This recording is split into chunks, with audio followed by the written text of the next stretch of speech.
Our short phrase and sentence for you today is Biko Bayaram. Biko Bayaram, which means please forgive me.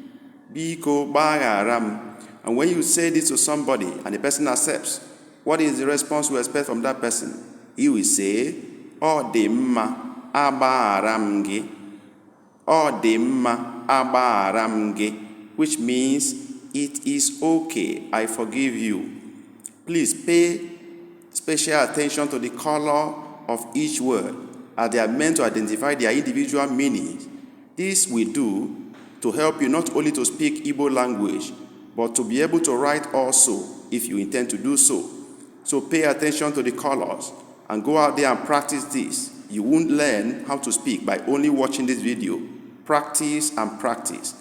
Listen to it again, watch it again, until you are able to pronounce it appropriately and use it. And as you do, please don't forget to subscribe to this YouTube channel so that you don't miss our next upload. Also, like and comment so that you can help others to discover this and prepare us to serve you better. God bless you.